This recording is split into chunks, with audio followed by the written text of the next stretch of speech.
Broadcasting from the center of the universe and the Thrive15.com world headquarters. Let's go! Presenting the world's only business school without the BS. With optometrist and entrepreneur Dr. Robert Zellner.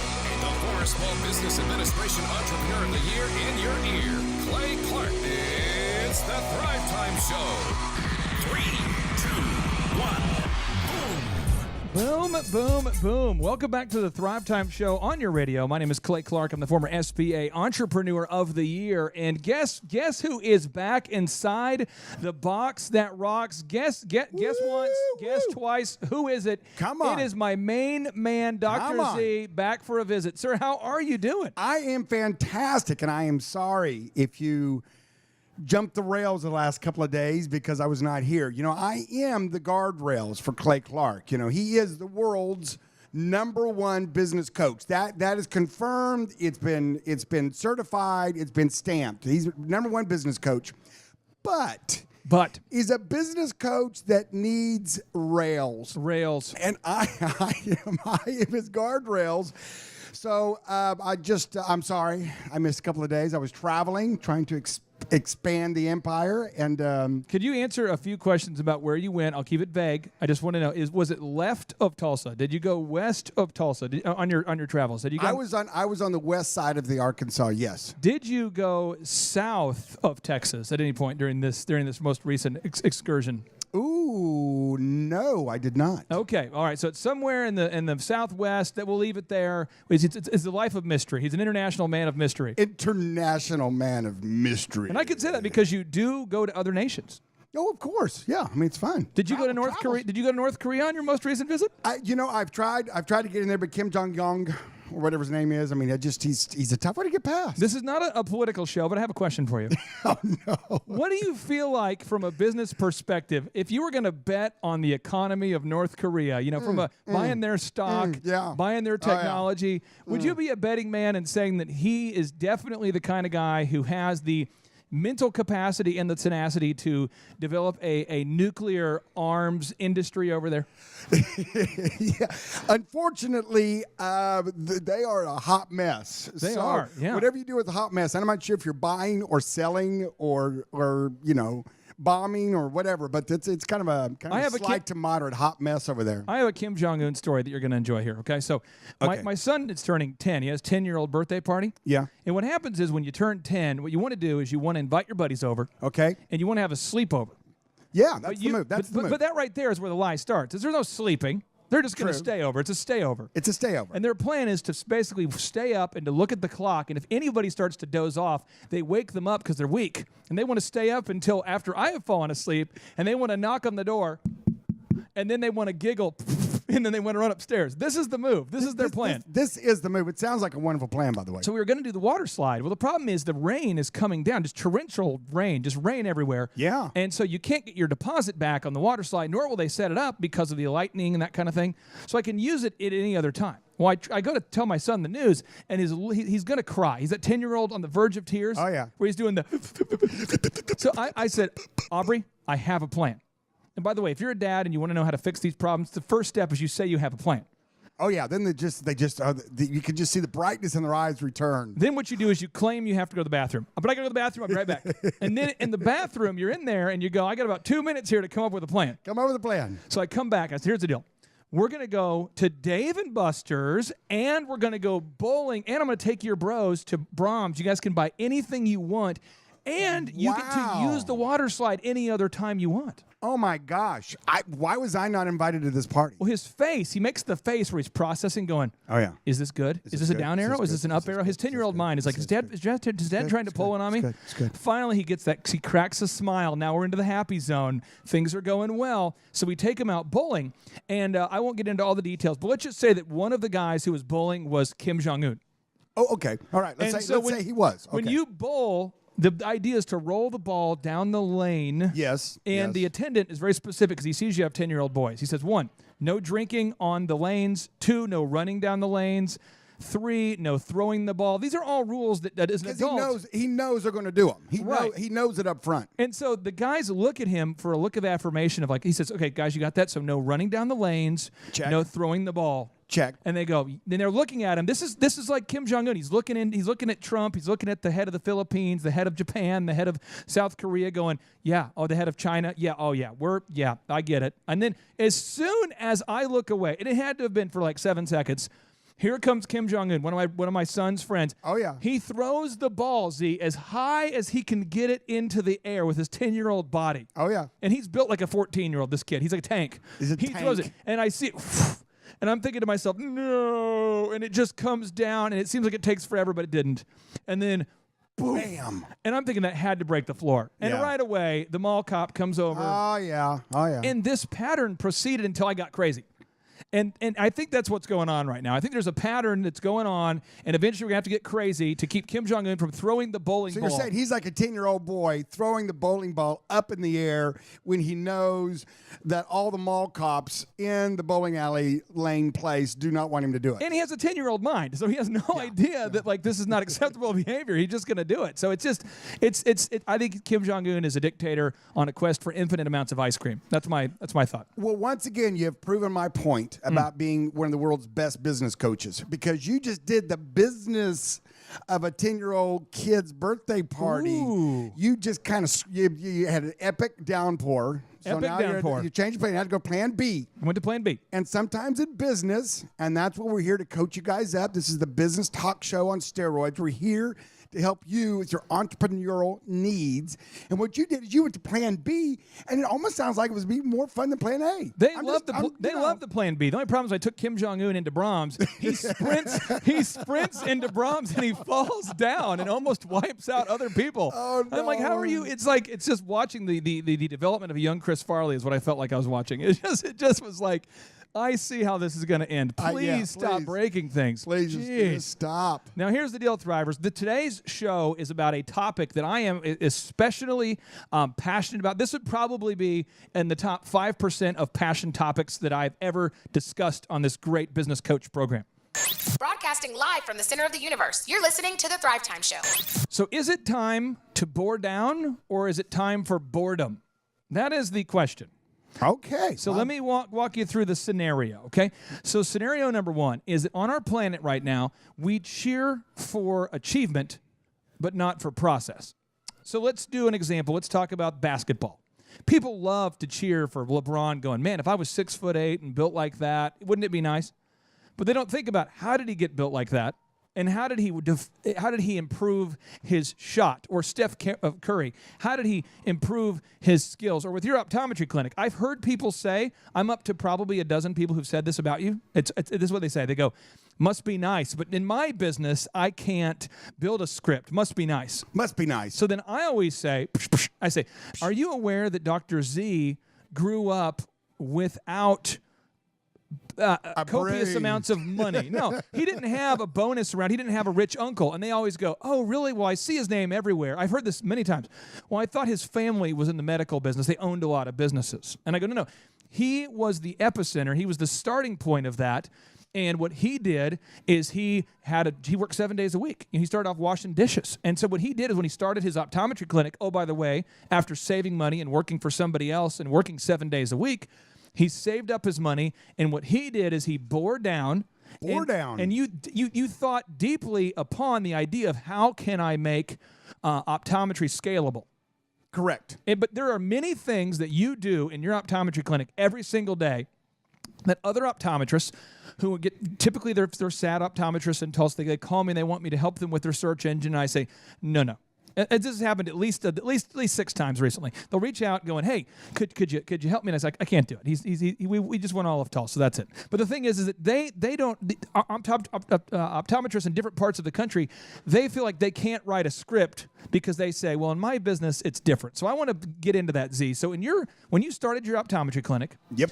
What was the first limiting membrane, the first biggest limiting membrane where you looked at your optometry clinic and you realized, okay, sales are good. We have people coming in, and there's more customers, more patients than what we could maybe handle. What was maybe that first limiting membrane that you saw, and you said, you know what? I have got to find a way to fix this limiting factor. Employees. I started with one employee. It was she and I. She and I. Yes. Alicia, if you're listening out there, hello. She Boom. was so awesome. First lady I ever hired, and she was just a rock star.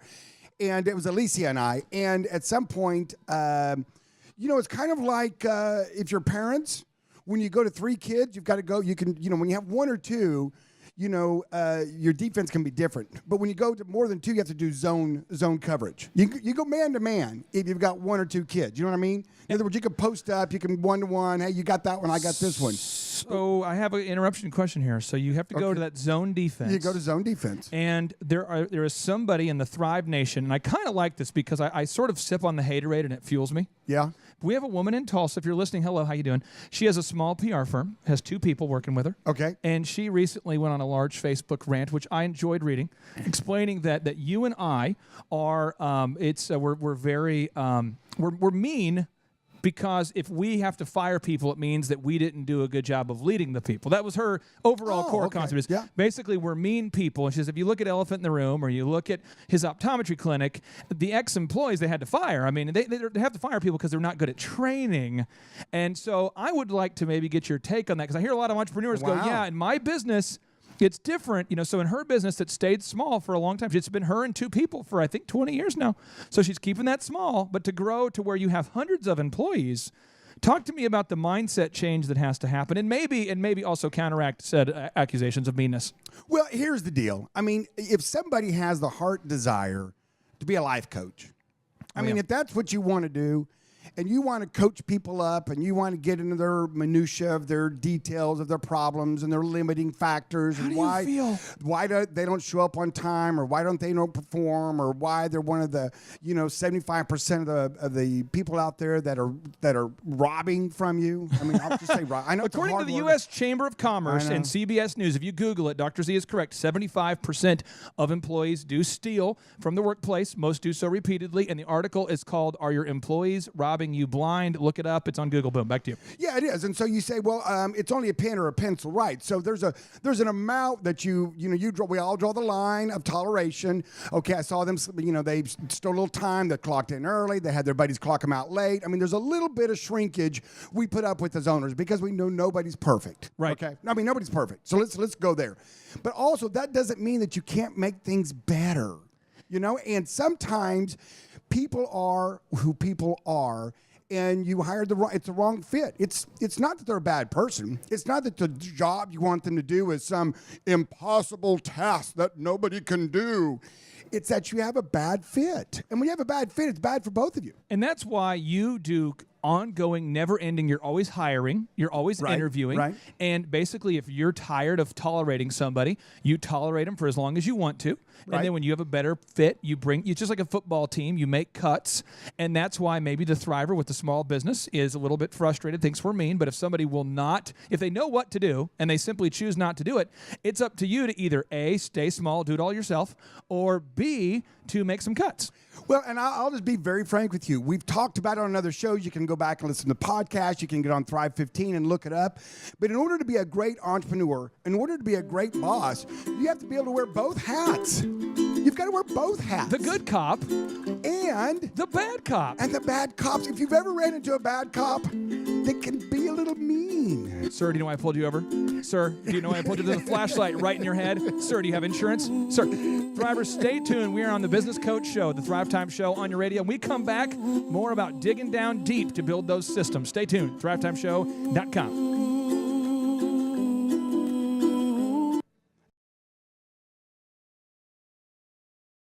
I'm Ken P. Lott, and I'm from Tulsa, Oklahoma. Professional painting by Ken.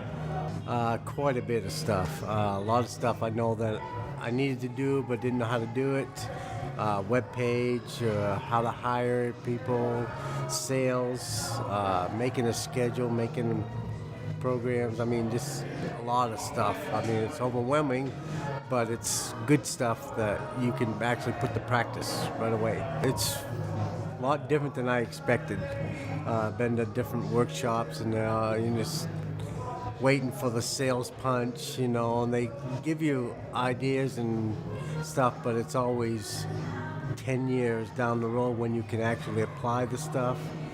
that they're trying to promote, and this is not like that at all. It's very ground level, help you start a business and maintain and grow a bigger business. I like it a lot because he makes you feel comfortable, makes you laugh, so it opens you up to receive and hear better. This is great. It's a lot of interaction. You can ask him questions, you can help, if you don't understand something, he can explain it more. So it's very, very helpful.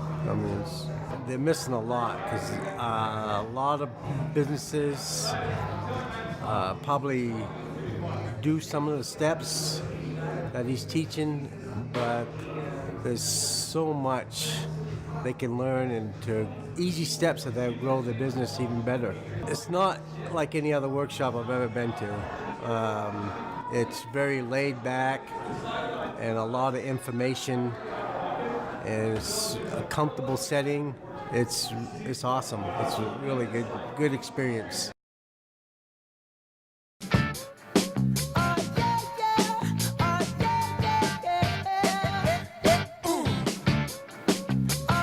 Oh yeah, oh yeah, oh yeah, yeah. That's a notable quotable from Bruno Mars right there. That's a business quote right there. Oh yeah, oh yeah, oh yeah, yeah, yeah, yeah. That's a Bruno Mars notable quotable right there. Someone should get a tattoo of that. That's some lyrics that'll inspire right there. But no, seriously, today, Thrivers, on the Business Coach Show there, the Thrivetime Show, what we're talking about today is it time to go down deep, or is it time for boredom? And so this concept, number one, is that most people, not you, the listener, it's other people listening to other shows. We celebrate the process of, we celebrate this achievement. We say, we celebrate, wow, you're successful. Wow, that's amazing. We celebrate the process of basically high-fiving. We celebrate the process of getting the trophy. We celebrate the private jetting. We celebrate the vacationing. But we don't celebrate the tedious process of building the systems. And so one Thriver had made a comment. When we respect your comments, I kind of like the controversy a little bit. It gets me fired up. But it was saying, you guys, if you have to fire people, it's a sign of poor leadership, not a sign of effective management. And so we were looking at your business, and I'm saying, in DJ Connection, because I used to do this. I used to sit down with every single employee and have that emotional Whitney Houston epic ballad talk with a man where he's telling me something and I'm listening and I'm trying to figure out how can I motivate him? How can I make him want to be at work on time? What did I do, Z, to cause him to not want to be on time? And I did it forever. And then eventually I realized I was never going to get ahead, but I didn't know what I needed to do. I talked to you guys like you, and you guys told me not to be a life coach. Why? Well, because here's the deal.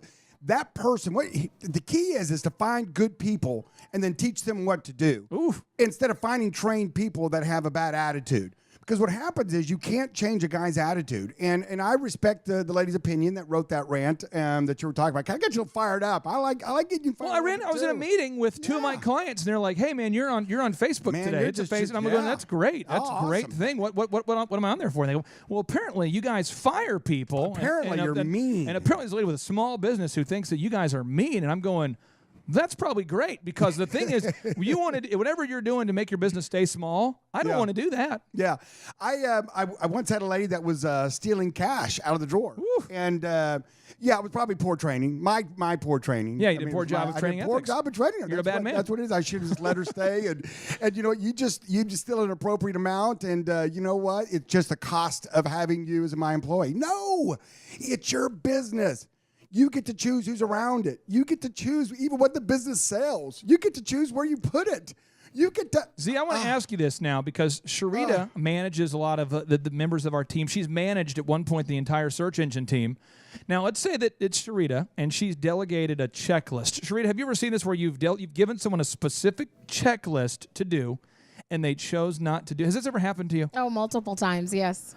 Okay, so what should she do if she's given a man, a grown man with a grown functional mind? A grown man with a grown No women would do this. The women are virtuous. Time out. Okay, first of all, it's a man. So we know his mind is not completely functional. Okay, so let's back up. So it's an adult man with a third grade mind. Okay, there we go. The average man. I can work with that. Because that's how us men are. So I want to tee it up here. So if she gives the person the checklist and they choose not to do it, okay, how would you respond? And as we're diving down deep, Is it a checklist problem? Is it a person problem? Because you've had to go through all this, and I just want to kind of get how you break it down. And I want Shark to be able to ask you any questions she has as she's attempted to manage the human race. Okay, Shark, you're gonna ask questions, or you want me to take that as the first question that Clay did? I think that should be your first question. Well, first of all, you've got to have a good understanding that they understand that there is a checklist and that they're supposed to do the checklist. Once you confirm that, and then if they repeatedly don't do it, there's going to be like 4 moves that they don't do it, And Clay does this character so well. I'm going to, okay, Clay, you're the guy. Now I come up to you and I go, hey, bro, why didn't you do your checklist today? There might have been a miscommunication because I don't recall. There's one There's always a miscommunication. Okay, so you didn't realize it was a checklist for you to do this list right here in front of you. Okay, miscommunication. What's the other one? I forgot, but I think if you would do a better job of reminding me, if you could remind me. Now you are remind being the me boss on to Thursday. me. Yeah, Yes. remind me on Thursday about that to-do date. That reverse role move where now all of a sudden you put it on me is why it didn't get You're done. a good memorization trainer is what you are. Yeah, exactly. I didn't train you well enough in Absolutely. memory. It was my fault because I didn't remind you. Yeah, it's absolutely. Okay, there we go. Another move? Well, it's the crier. It's the emotional. So it's usually extreme up or extreme down. Yeah. I love either one, but it's exciting because it's just like, after all I do, I come here every day, and do I ever get a thank you?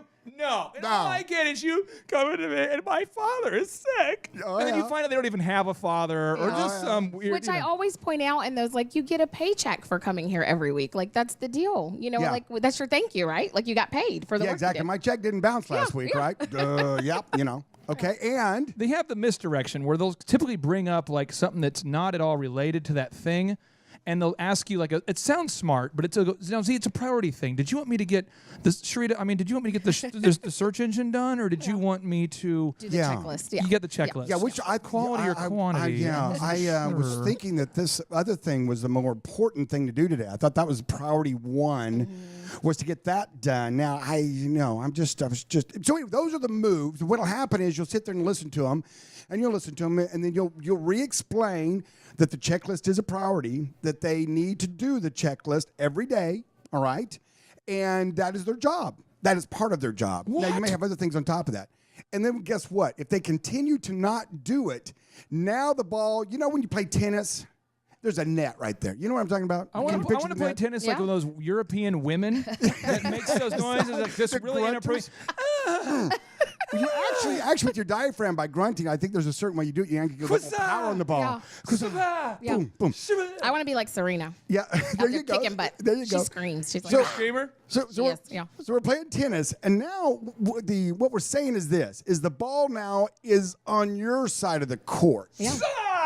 And so now it's your turn. You got your little shorts on. You got your little T-shirt, your little sneakers. I want to skort. Maybe you probably wear like a headband and like wristbands. I'm like John McEnroe. Are you kidding me? I will rip out your eyeballs. Shot flew. So now the ball's back in your court, and it's up to you whether you want to continue to sit there and hit it over the net or not. Okay, and play with this person in this. And so what'll happen is one of two things: they'll either straighten up and fly right. And every now and then, like all employees, they may need a little encouraging, a little adjusting, a little fine-tuning. Or they'll continue to just use those 4 moves and continue to block doing what they're supposed to be doing. Yep. And then you have the choice of doing this. You may put up with that as long as you want to. And reap the consequences thereof. Because what will happen is, everybody else in the next cubicles or the next buildings the next offices will kind of go, well, I guess we don't have to do that checklist. Yeah. Billy's not doing it. He's fine.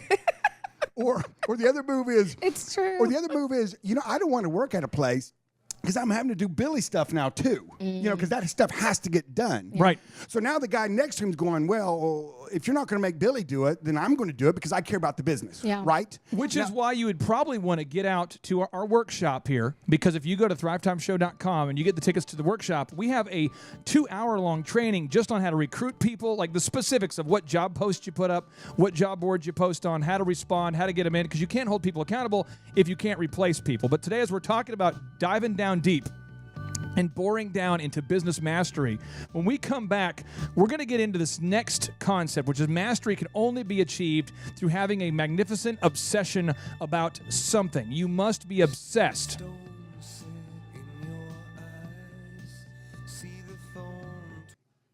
My name is Nikki Warren, and I'm from Tulsa, Oklahoma. The name of my business is The Mocha Butterfly, and I'm a fashion designer. So I heard about the Thrivetime business workshops through a dear friend of mine, and I got a chance to meet with Clay and Dr. Z. And as I talked to them a little bit more, I loved what they were doing, and it just made me, more intrigued because I really wanted to grow my business. Well, what I've learned is that for my business in particular, marketing is needing to be, I need to step it up a lot more, and the just focusing in on some key things to get that really going is going to really get me where I want to go with my goals. I think it's fun. It's a fun atmosphere, which most business-oriented, I'm an artistic, artsy person, and I tend to lose interest very quickly if I don't have something to keep me engaged. And, the humor, the real life experience, and the casualness of it is just really engaging for me. And it's just very relatable. And so for me, I am having a ball. Like, I was so excited to come yesterday. I had butterflies, literally, butterflies in my stomach, and I'm just really excited to be here. Well, it's an interesting place. It's got a lot of words of affirmation and quotes and things like that. Very positive environment. The people here are very nice and friendly, and I love the way the room is set up. It's very open space type of model, and like I said, it's more of a casual environment. It's not stuffy and professional. It's professional, but it's not stuffy professional. There is a difference. And so it's very warm and inviting here. Love the teaching style, love the presentation, very organized and easy to follow.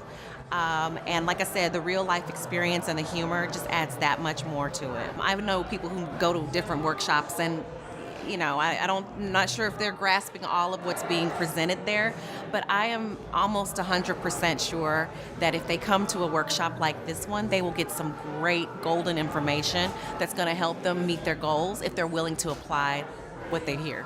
There's no upselling here, which that wasn't really a big concern for me. But if I were talking to someone who's very concerned about upselling, I would tell them that they have no worries here, and that, I think that this environment is very relaxed, inviting, warm, and engaging. And so even it does actually makes you wonder, what else is there? I won't lie about that. So it's kind of more of an independent intrigue rather than someone pushing you into the intrigue of what else is offered. I recommend coming to this workshop because it is an intimate setting, great people. I've met some really cool people doing some cool businesses, and the teaching style and the presentation is awesome.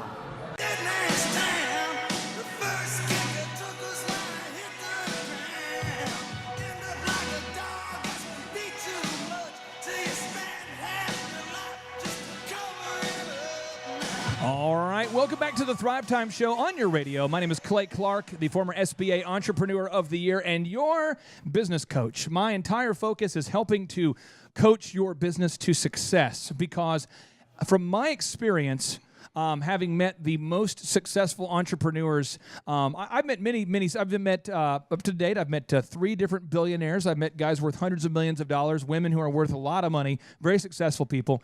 And at the core of every successful business, there is a mentor or there is a ton of mistakes that got them there. And so what we're talking about today is it time to bore down? Or is it time for boredom? And boredom is where most people just can't handle the idea of doing the same thing over and over until they get good at something. They just can't handle it. They want to try a new instrument, try it for a few weeks, now try karate, now we're going to do soccer, why don't we enroll for wrestling, now we're going to switch. And you never get great at anything if you keep hopping from job to job, from idea to idea. And so there's a notable quotable I want to read to the Thrivers here. This is from Napoleon Hill, the best-selling author. He says, a Carnegie or a Rockefeller, or a James J. Hill, or a Marshall Field, or a Robert Zellner. No, Robert Zellner accumulates a fortune through the application of the same principles available to all of us, but we envy them and their wealth without ever thinking of studying their, Dr. Z's, philosophy and applying it to ourselves. We look at a successful person, Dr. Z, in their hour of triumph and wonder how they did it, but we overlook the importance of analyzing their methods, and we forget the price they had to pay and the careful, well-organized preparation they had to be made before they could reap the fruits of their efforts. So Z, with just the basic checklist that you now use to answer the phones and to greet people and to keep your optometry clinic clean and just keeping your place running, how long did it take you to make those checklists and those systems? Was it years, months, minutes? Well, I mean, it was years because you're always redefining them. You're always defining them. New procedures come out, new policies come out. I mean, prices change. I mean, you have different doctors that you hire and fire. I mean, so you're always tweaking them a little bit. But so if you had a new business idea every week and you never obsession meaning you think about something all the time. If you didn't obsess about your optometry clinic that's now been in business for 25 years, if you didn't obsess about getting those details right during those first 6-7 years, it would have never scaled. Well, yes, exactly. You're always in there kind of redefining, reinventing the wheel, so to speak. And so what you need to do is you need to build a wheel. It's not going to be perfect the first time. Trust me. You build a wheel, and then you figure out all the dynamics of it. You write it all down how to do that, okay? And then you hand that off, and now you have your people building wheels, right? And then you tweak it and you make it a little bit better as you go along, right? And yeah. Well, I was going to say, so here's an example of the wheel example. So in 1962, Fred Smith had the idea for FedEx. All right. He made his first profit in 1975. It was 13 years. 13 years. Obsessed with that thing. Tesla, 2003, they start the company. Yeah. Okay. And Martin Eberhard started the company, and he realized that, hey, you know what? I've been working on this for 3 years, and I'm not having the traction. So he asked Elon Musk to come on to be the CEO. Yep. 2013. Almost 7 years after Elon Musk took over the company, they turned their first profit. So it was 10 years. Yeah. They obsessed about that idea. So when we talk about concept number 2, that mastery can only be achieved through having a magnificent obsession about something, Z, could you contrast where people get that wrong, where you see people who are just kind of putting their foot in the water of that business idea versus obsessing about what's the difference? Talk to me if you're coaching the listener here. Give us that business coach moment. What is the difference between, because you see it all the time, somebody who's kind of dabbling versus somebody who's obsessing and it's going to work? It's about 5 hours. If you Google right now the average number of hours that the U.S. citizen watches TV per day. Google it right now. Wow. I mean, don't Google if you're driving. Don't pull into a truck stop or a quick trip. Tell Siri. You can tell Siri to look it up for you. Yeah, Siri, look it up. It's a little over 5 hours. A day? A day. I don't understand that. Well, that's what I'm saying is that people are obsessing. People are working, and they're working on what they choose to work on. And if it's binge watching The Walking Dead on Netflix, that's what they're going to do. I don't want to correct the master, but sir, I have a little update here for you. Okay. The average American is dropping about an hour a day on Facebook. And 4 hours and 35 minutes on TV. So now the amount of screen time is actually beyond 5 hours. It's at 5.5 hours. And so what you are doing is, Mr. Facebook's trying to sell us things. Oh, yeah. And I have a question about this. I really, I know you guys are saying this stat. So what does this mean? Like someone is going to work in the day, they leave work, and then they're watching TV for the rest of the day when they get home. I believe that is normal for most people. Okay. And so you are saying, hey, if you want to focus and people are like, I don't have time, you got to cut into that screen time. And I want to pick on you and your husband, and then my wife and I, because this is real. You know. So your husband is an awesome soccer coach. He is. And his website now is what? Pride Soccer. PrideTulsa.com. PrideTulsa.com. Yeah. He trains private trainings. He has a lady who came in to film her testimonial. Yeah. Who was crying about how O'Neill helped her kid improve in his soccer skills to the level that he actually became a Division I soccer player, if I believe it. Yes. And she's crying. Yeah. Now, the problem is not that it's not a question of whether O'Neill's helped these kids, because he's helped hundreds of kids, many of which who got a full scholarship. Yeah. It's really a marketing thing. Yes. And so about 3 months ago, your husband's latched on to this idea of I'm going to do this. Yeah. As his thing, as his magnificent obsession, while still being obsessed with his wife. Yeah. And so for my business, for Thrive 15, for Z and I, I am obsessed with coaching business owners, helping you be successful. But I also have to be obsessed with having a great marriage. And I think that the idea is setting boundaries for that obsession. So Z, for the Thriver who's listening, who says, okay, I am trying to launch my low testosterone clinic. Okay. I'm a doctor. I doctor. see a niche. Wait, wait a second. I've got to get my doctor voice. I am a doctor. The meeting that you just walked in on Yes. before the show that you came in there, Yes. that guy I was talking to is a doctor. The guy that you were business coaching? Yeah, and he is a testosterone clinic, and he's decided, you know what, I see a niche, I want to grow it. I'm going to grow it. But the thing is, to be top in Google, you have to produce more words than your competition. Oh, those words again. So if the Thrivers get out their computer right now and they type in Tulsa cookies, Barbie Cookies is top in Google because she has more words than the other people, and she's following the search engine rules. Did she ever get her second store open yet? It is downtown now. Oh, it is. Where is it downtown? I need to go check it out. It's right next to the Marriott Hotel. It's in that building, the Atlas Life building. Yeah, okay, yeah. And so it requires you to focus. And so when we come back, I want Sharita to talk about the trade-offs that her and O'Neill have had to make to write their content. And I would like to talk about the trade-offs that I've had to make to do this show. And I would like to hear about the trade-offs, Z, that you had to make when you were building your business, or even trade-offs you had to make today, to grow, because it's all about trade-offs. And you can't say, oh, yeah, Z, I'm going to do whatever it takes, but I'm not willing to turn off the TV. Well, and that's why I think that so many people, step one is knowing you want to do something else. And that's why, studies come out and that's kind of all over the board, but about 57%, from Forbes, that people listening out there go, I want to do my own thing. True. I want to do my own thing. And there's something special about in the water in Tulsa, Oklahoma, where the show is headquartered out of. Gallup has actually shown that over 70% of people strongly dislike their job. And Forbes is saying 57% of them want to start a business. So I'm sure you, the listener, I'm sure this doesn't apply to you at all. But if you are in that category of that 57 to 70% of people who are looking for something new, you need to buy your tickets for the next in-person Thrivetime Business Coach Workshop. Go to thrivetimeshow.com. Get your tickets there. It's a game changer, Z. I'm telling you, people can change their lives by learning this stuff. It's unbelievable. Go to thrivetimeshow.com to get those tickets.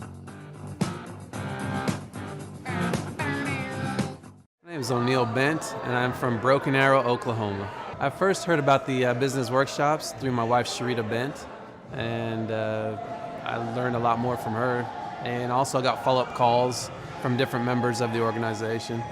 Some of the things I've learned about starting my business through Thrive is making sure I'm spending my money on the things I need to spend it on. For instance, like my search engine optimization, my marketing, constantly reviewing the content that I have on my website, and that's just a few of the things. The overall experience I've had from the Thrivetime workshop has been wonderful. I love how everything that we learn is practical. It's not based off of book knowledge. It's not based off of someone else's ideas. It's based off things that have actually worked and have been tried and true. When you walk in, we came into a smell of wood burning.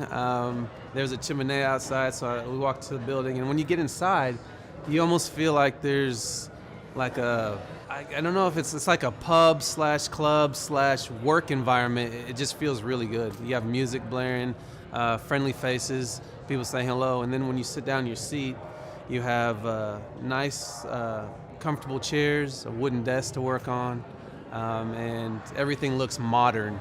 So it's a really refreshing feeling.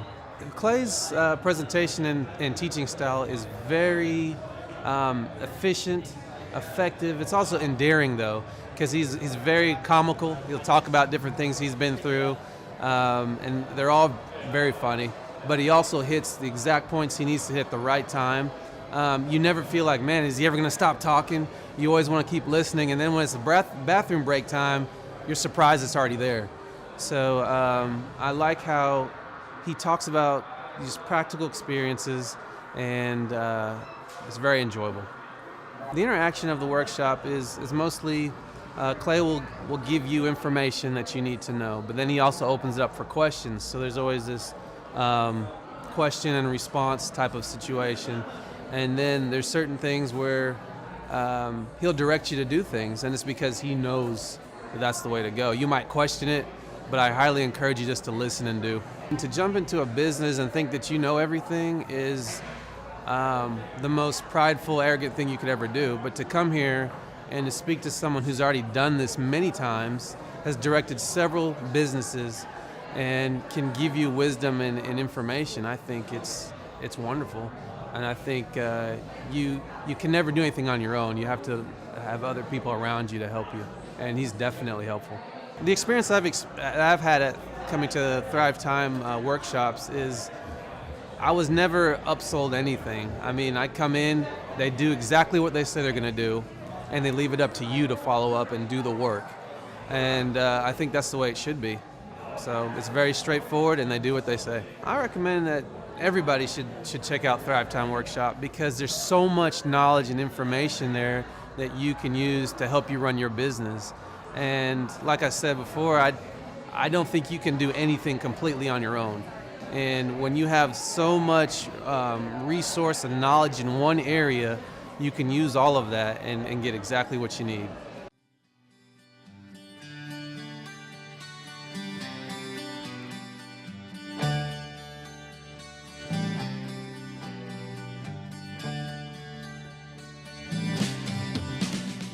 All right, Thrive Nation, welcome back to the Thrivetime Show on your radio. My name is Clay Clark. I am America's most humble man. The other day I went to Thrive15.com. Yes. And I saw this section of the site where you can ask, the business mentors any question, and I noticed that Lee Cockerell, he's the former executive vice president of Walt Disney World.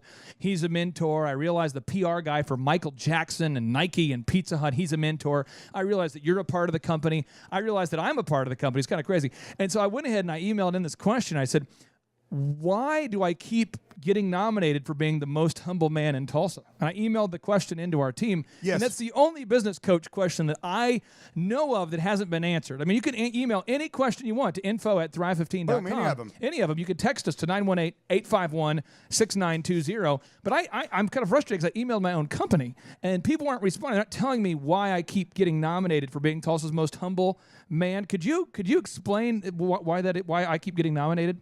I think because you go on and you nominate yourself. I think that's the only way it could be going on. I've got another. It's time. It's that time. It's that time. It's that time. Here we go, Thrivers. folks. It's that time to do the Thrive 15 challenge. This is something it's a little game I've started. It's kind of fun. So what I do is I go around and I buy random stuff, or actually I have people buy random stuff for me. Sharita got this for me today. But it's a Tide to Go shout out pin for stains.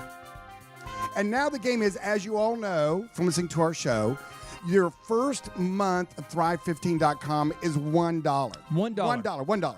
So now the game is, which cost more?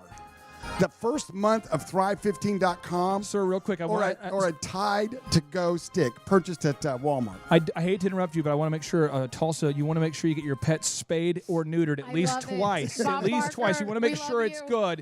First time, go in, 2-for-1 special. Get in there. Don't settle for one time spayed or neutered. Get it done twice. Get it done. Help control the pet population, and you must pay taxes on all the winnings that you're going to win on this incredible show. Back to you, Barker. Okay, so Clay Clark, the world's best business coach.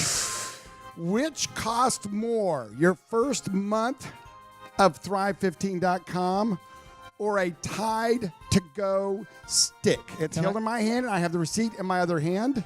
Can I ask Sharita? She's kind of my life coach. No, she bought it.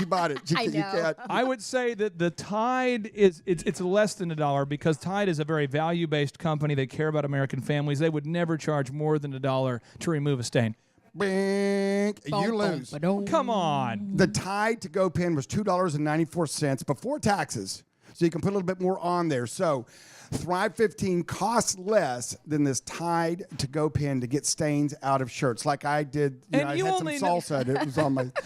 And you only know that because you're obsessed with making Thrive 15 the best it can be. We're obsessed with bringing you the most affordable business coach experience possible. And so today's show is it time to dive down deep, or is it time for boredom? Now, here's an example of what I'm talking about. There are a lot of people who I see it all the time. I want to help you, Thrivers. They'll come to me and they'll say, hey, I want to get to the top of Google. And so now, not so much myself, now we have business coaches that'll do this, but they'll sit down with you and we're going to run a diagnostic test. Sam, is your mic on, by the way? Sam, are you mic'd up there? Are you totally hot and ready to go here, my friend? This is so cool, by the way. I am very hot. This 37-point thing you're talking about? Now, Sam, you said the Hummer has how many warning lights? Oh, it's got 19 check engine code lights. Okay, so anyway, so you're taking this for a deep diagnostic. You found 19 specific, I noticed a tire needed to be checked out and we need to replace a battery, and now you found 19 things. Well, on a website, we discover there's typically 37 error points. It's good. And when we find the error points, the entrepreneur, this is what a lot of people do. Not you, because you, my friend, are not a person who's easily bored. You are somebody who will bore down. But they'll go, blah, blah, blah. So what do I need to do to get to the top of Google? And I go, what I'm doing is I'm teaching you what you need to do, because there are charlatans out there that will charge you a huge fee and make you sign a contract, and they're going to get you to the top of Google, quote unquote, but they won't actually do it. So today I'm meeting with a testosterone clinic who had been charged $8,000 a month with a 24-month guaranteed can't get out of it contract. That's painful. For just quote unquote social media marketing and PR, and he's getting no business from it. And so golly, that just makes me want to throat punch somebody. But if you Google Tulsa, that's being mean. I'm not. No, I'm nice. I'm nice. I would like never just mentally throat punch from the Greek word meaning to love, to love, to encourage. Yes, from Agape. yes. So what happens is that I Googled Tulsa testosterone clinics today. You Thrivers, I encourage you to do it. And I pulled up who's number 1 and 2, and both are former clients who got to their maximum threshold. They can't handle any more patients. And they said, hey, we achieved our goal, so they don't need the coaching program anymore because we got them to their results. And so I told him specifically how we're going to do it. And he chose to bore down and to go, okay, so what do I need to do? And now we're breaking it into action steps of what I need to do, as opposed to going, well, this is boring. We've been talking about search engine for 7 minutes. Z, why do most people by default look for entertainment, distraction? They either go, I'm bored with this business, I want to do something else. Why can't they bore? Why? I mean, people can, but why aren't people choosing to bore down and to get into the details that make the difference? I don't know. That is an excellent question, and one that we are trying to change here. You know, the number that really upsets me the most, not the $8,000 for 24 months deal the guy just You're signed. happy Not about it, that. actually. No, I know. Okay. I'm fired up. The thing that upsets me the most is the 80% plus failure rate for businesses that have opened. I mean, we're talking about people that are trying to bore down. We're talking about people that have spent money, time, energy, have opened a clinic, have opened something, and we have an 80% fail rate. We're not even talking about the people out there going, I'd like to open something up. So here's a real example. That's our passion, is to business coach you up. That's why we're here. That's why we have this show. That's why we have Thrive15.com. That's why we have the in-person workshops at Thrivetimeshow.com. That's why we have the one-on-one business coaching, because it's not rocket science. Unless, of course, your business is building rockets. Absolutely. Z, for other non-rocket scientists out there, here's an example. If you're Googling Tulsa soccer training, Shrita, your husband's website again, what's his website? It's pridetulsa.com. What does he do, basically? He does private soccer training. He does one-on-one coaching sessions. He also does small group sessions, and he just helps soccer players really develop their skills. So if they want to earn more playing time, if their goal is to play in college, if they want to get recruited and have an Olympic tryout, he was able to do that. So he just helps them really meet their goals. That's cool. Yeah. He was great. He started as a freshman at TU, right? He did, yeah, he did. And he transferred to ORU he dominated. He pumped it up. So here's the thing. If you're Googling Tulsa soccer training, that's where you want to come up top. We want your husband's business to do that. Yes. And we know we have to create more content than the competition. Sure. And we know our site has to be Google, canonical, compliant, all those 37 things. So we did the 37 things, the 37 steps, and now you have to write more content. So how are you and your husband finding time to do this? Because you have a child. Yeah, definitely. You have a family. You have a career. How do you find time to do that? Well, you have to take things away, like trade-offs, like you guys were saying earlier. And we don't watch 5 hours of TV a day. We rarely watch TV at all, and we don't do screen time. So we're pretty busy already, just with activities, life, projects we have going on. So we've given up sleep. I mean, that would be the first thing. We definitely get up, and we were already early risers. I thought you guys looked kind of zombie-ish. Yeah. Don't tell anybody what's going on, but yeah. When do you right now actually write the content? Now, when do you and O'Neill typically do it? Well, we do late nights, and so we go to bed later, and then we get up in the morning. So we get up earlier. So when you're writing that content, have you ever got bored where you're like, oh my gosh, what are we doing here? Yeah, definitely. And and when you're doing it, I mean, it takes a long time. It is, and I think that's surprising sometimes, because you think, it's just gonna roll. I'm gonna pontificate, but you have to, sit there, block your time out, and just keep pushing through. Now, Z, here's an example that's white hot in my mind. If you Google Tulsa men's haircuts, elephant in the room is now top. And you probably saw the search engine report I sent to you there's with the optometry clinic. Yeah. But if you type in like Tulsa optometry clinics, we're moving up right near the top, And the thing is, so it's just about the effort. So, Z, has there been something in your career where you've had to say, man, you know what? I've really had to make a significant trade-off, or maybe something even right now where you had to make a big trade-off in order to get to the goal, to achieve the big vision? Absolutely. I mean, I've been making them my whole life, and it's one of my core things I talk about when anybody wants to listen to what I have to say, and that is delaying gratification. That means you're delaying something that you want, something fun, something good, something that's like a reward. You delay that, and that implies that you are working instead, or working at something instead. I mean, for instance, this is a small example, but one that I've kind of shaped my life with. When I was in high school, I never went to a high school football game. You know why? Why? Because I worked at a restaurant. And what were the busy days at the restaurant? The weekends, Friday, Saturday. I went from being the daytime dishwasher to I made a big move. And I became a busboy. But you went to the Cubs game this year. I did. World Series game. It was fun. Yeah. And you travel a lot now. Oh, yeah, I love it. And your car doesn't appear to be a Ford Escort anymore. Yeah, no, it was a Ford Pinto. Okay, my first one. The thing is that you made trade-offs, and you now have the reward as a result of making those trade-offs. So the Thrivers, if you're listening and you're looking for inspiration, check it out. It's not going to happen. But inspiration is the reward. Inspiration is the reward you get for making those trade-offs. Stay tuned. ThriveTimeShow.com.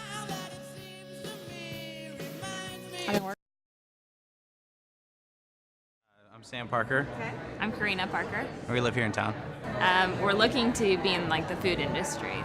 Thrivetime workshops, we've learned about advertising and what we need to do to get our name out there, what we need to do to get to the top of Google, the necessary steps that we need to take right now to get to where we want to be. The Thrivetime workshop experience is really encouraging, and it's great hands-on information and stuff that we can relate to, because we're able to talk to people here that are going through the same stuff that we are. There's motivation everywhere. If you don't feel motivated, then something's wrong with you. He's very upbeat. All over the walls. Yeah. He's very funny, like a comedian, but at the same time, he wants you to learn. And so if you have any questions, he's willing to help you and talk you through any questions that you have, but at the same time making it fun and encouraging for you. He's also very candid. He doesn't hold anything back that most people are like, ooh, maybe I shouldn't say that because it's offensive. Yeah, you can tell he's being real. He doesn't care about offending people. Yeah, he just wants to help you.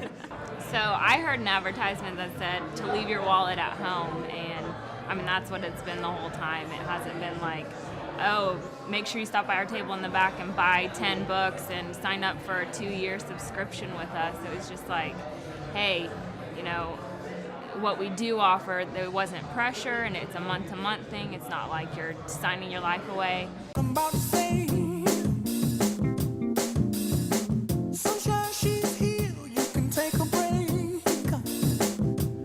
Oh, yeah, Thrivetime Show, Thrivetime Nation. Welcome back to the Thrivetime Show on your radio. It is the #1 business coach program on the planet. If you are looking for a business coach, guess what?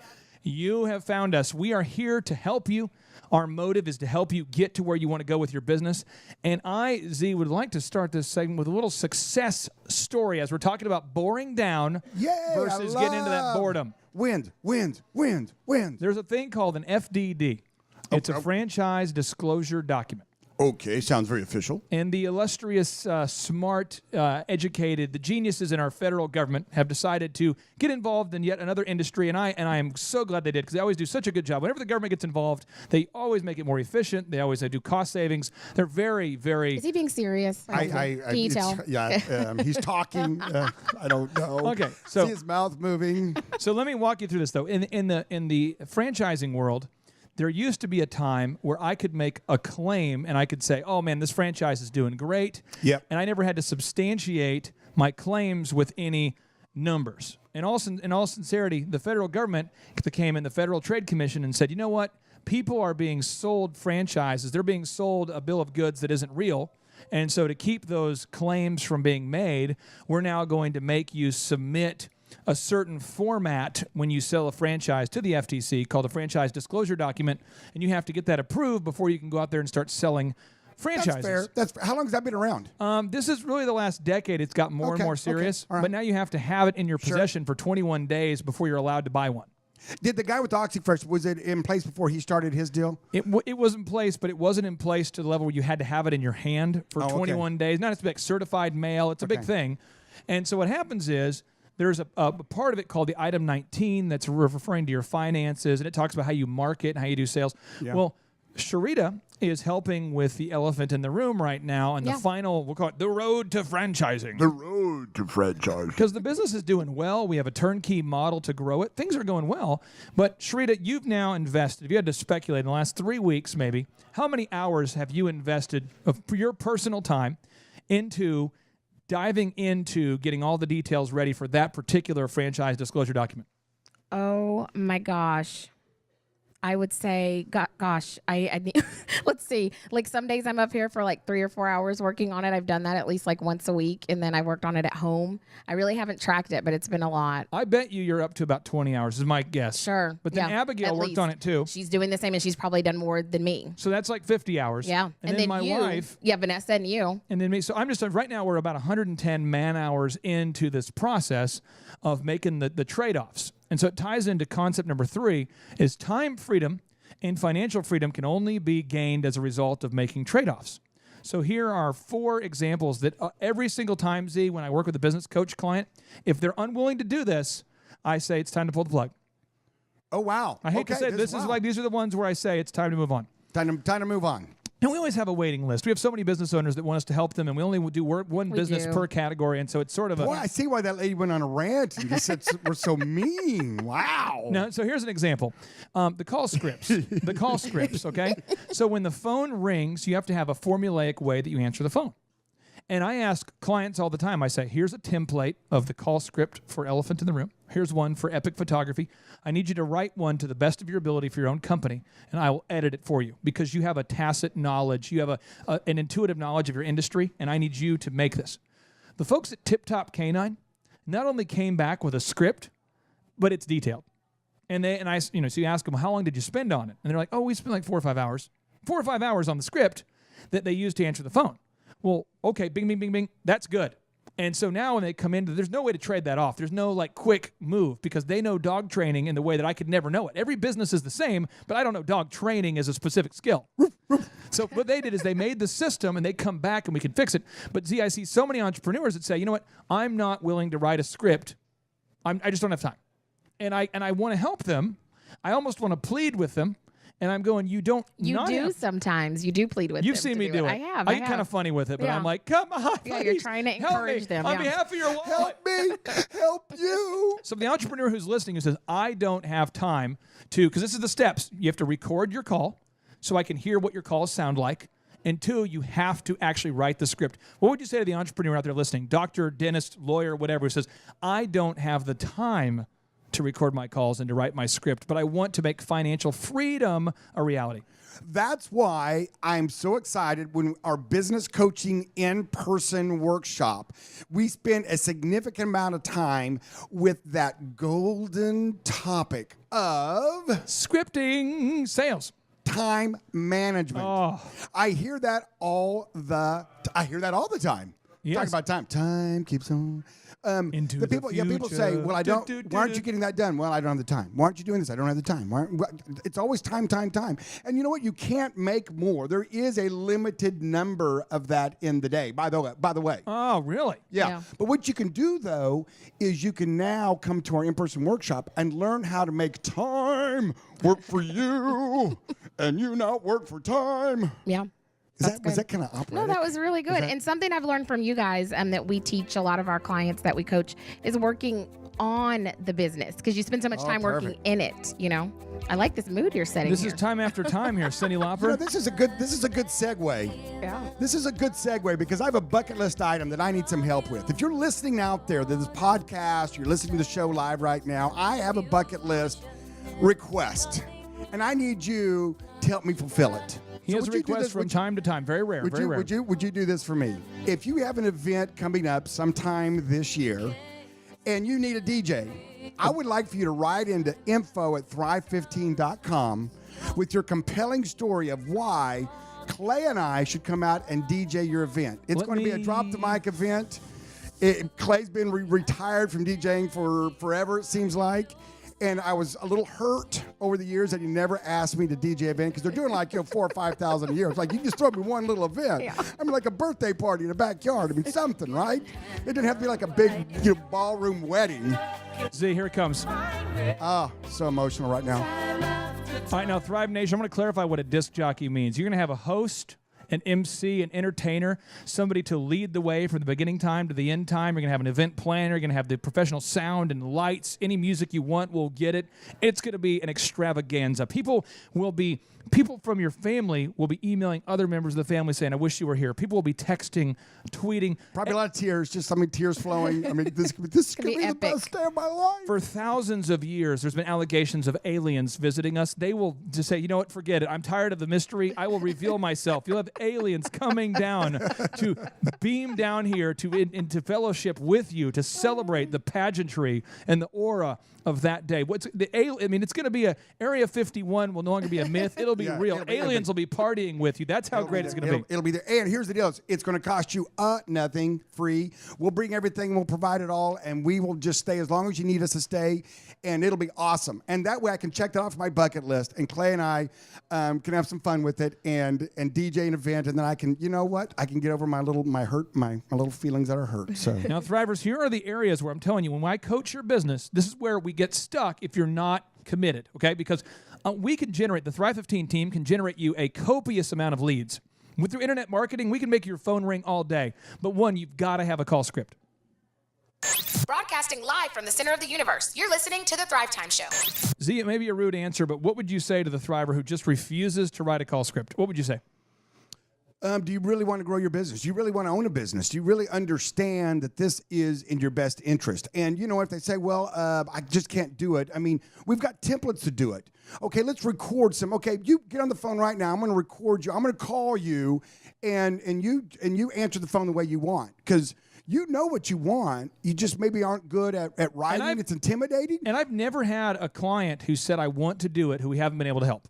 But it's a deal like if you don't do it, you can't move on because you have to scale the inbound and outbound answering of your phones there. That's what I was going to say earlier when you said, you know, if a client won't do these things, you kind of have to move on from them. Will you explain why you don't work with them? Because I know there's a reason. Okay, I'll give you an example. The Tulsa Oilers are a success story. They sold out the arena for the first time ever, the BOK, ever in the history of that team. Yeah, They're one of our clients. Well, Taylor comes into our meetings, the general manager, Taylor Hall. He's so excited. Yeah. He doesn't sit down. Yeah. He's pumped up. He's high-fiving because he actually built the scripts, built the systems with the team. They're executing. But there's many people, and I hate to say this, but there's people we've actually generated thousands of leads, and they just don't call them. So Steve Currington, the mortgage guy, is always driving the Bentley and the Lamborghini and all the different cars around town. He's a car guy, and he's doing very successful as a mortgage expert, mortgage professional. If he didn't call his leads, then we couldn't help him because we can't close the deals for you. Yeah, and that's why. For people to know, like, you won't get the results, and so we're not going to waste the time, you know, if you won't do the work. Absolutely. Yeah. It's like a personal trainer. If you don't show up, it's hard to help you. Now, the second thing is you got to record the calls, and you got to have an example of your recorded calls or a video example of you doing the thing. So, again, bragging on Tip Top Canine, they're growing so fast, it's now time to make training videos to teach other people who've never trained a dog how to do it. Now, Z, people buy into that myth. They say, I could never teach anyone to do optometry because, you know, you just can't teach somebody to prep a patient. You have to take 10 years of experience. You can't teach somebody to be a front desk person for an optometry clinic because it takes 5 years. There's kind of that myth that to be good at this job, it takes 10 years, and they're going to learn through osmosis and through absorption and through apprenticeship. Z, please educate the people who feel like that. It sounds like a home and garden show. I tell you what, osmosis and photosynthesis. Chlorophyll. And you got to put your tulips in the ground at this time of the year. You know, and by the way, before we move on, any more trees? Yeah, I got one more. I have one more. Now, there'll be 72. And this one here, she's a good one. She was a discounter at Lowe's. I believe in it. It was $35. Should have been about $80. It's a nice pine tree. Oh, you got a deal. I love it. I love so deals. I'm trying to get some good deals. Well, back to your question, though, as far as you've got to have a system to train people to get in your system. And that's what we're here to coach you. That's one of the steps in our business coaching platform that we do. That's why you're one of the best business coaches, or you are the best business coach in the world, Clay, is that what we do is this. We break it down for you. We make it simple for you. We say, okay, here's what you have to do. But I don't even know how to build a system to have a system to train my people. But when you have that, it's a game changer because now you can plug people in quicker and sooner. And back to that, the earlier rant you had going on about the list. Well, they're mean, they fire people. Well, sometimes you have to do it. Sometimes they quit and leave. Oh, people move. Oh. People get other jobs. Maybe they get out of school. True they're story. Go get a career. One of my favorite top performing people, she comes to, I think it's Sharita one day, or my wife, and she says, hey, I'm getting married. So I'm moving wherever. Oh, I can feel the pain of that. And so I'm like, okay, we got to move on because she's one of my favorite people. She's great. But I can't have emotional love loss. I got to move on. You just got to keep moving. Yeah. And so the thing is, if you've got a system in place, the new person comes in that trains them up faster. Now it's a much better use of your money. You're saving money. You're making money because you're spending less time in the training area and more time in the working zone. Now, the next areas you have to have, and for the sake of time today, I want to make sure that I fire them off. But if you come to our in-person workshop, we'll give you templates and examples. You can get your tickets at thrivetimeshow.com. You have to have a checklist for everything. A checklist for everything. How to clean the bathroom, how to open up the shop, how to shut down the shop, how to do inventory. Checklist for everything. 4, there's got to be a process for everything. There has to be this is how we do it. This is how we dress. This is what we say. There has to be a process. And that final area is you got to document your values because you built the business to serve you. And if you're not careful, pretty soon you're going to be serving all the people who work there and you are going to get frustrated. Now, when we come back, we're going to get into concept number 4 when we're talking about really boring down into that marrow. We're getting past the epidermis into the good stuff on how to grow that business. Concept number 4 is most of the population refuses to bore down into a subject. They would rather spend their time alleviating their boredom. They, not being you, but other people. So when we come back, we're going to talk about how to stay focused and to dive down deep into something instead of chasing distraction and instant pleasure, Z. You mean down to the bone marrow? That's pretty deep. And it's painful when you get down to the marrow. It's painful. Stay tuned. Thrivetimeshow.com. Here's a little song I wrote. Might want to sing it note for note. My name is Sean Lohman, and I'm from here in Tulsa, actually, Owasso. I own a residential redevelopment company, so I buy properties and then I fix them up and then I sell them for a profit. Well, Thrive is very non-industry specific. So when we come here, there's business owners from all different aspects of business. They're doing all different industries, and he's teaching us how to look at it from that angle because he owns 9 businesses. Clay Clark owns 9 businesses, so he knows what's in common with all of them. So he's teaching these big principles, things like just the backbone of how a sales conversation should look, or specifically what your marketing campaign needs to look like in order to make it be sustainable. Those are some of the biggest things that I'm going to take away and implement immediately. It's an intimate environment. There's less than 30 people here, business owners, so you get a chance to ask questions, and it's just really informative and inspiring. Oh, this place is cool. There's a lot going on in here. There's a lot to look at. There's a lot of inspiring and motivational things on the walls and lots of accomplishments and just a very cool yet productive atmosphere. I'm coming in here yesterday and, there's a sales team in here. It was Friday. So, they're ringing appointment bells and hitting gongs when they're making sales, and it's just a really motivating environment to be in to see, how business is done, basically. Clay's presentation style is really great. This is kind of a no BS, very direct sort of style, but he'll also get, non-specific with what he's teaching, and then he'll get very specific, and he'll use stories throughout the process to really help it connect to you and make it implementable. Consistently, he's offered an opportunity to ask questions at the end of each workshop, and so that's really where the learning takes place, is asking those questions and getting those direct answers so that we can take those action items away from that.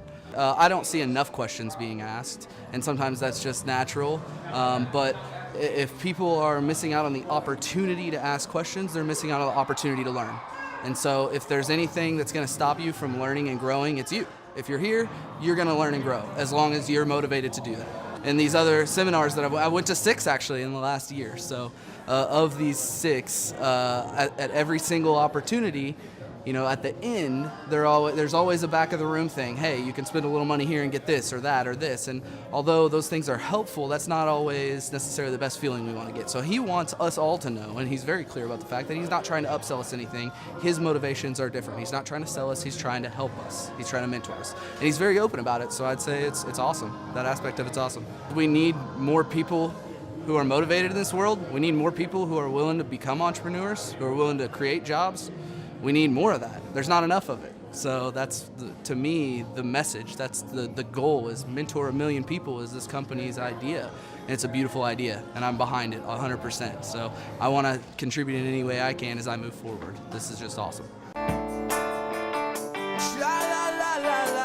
Yeah.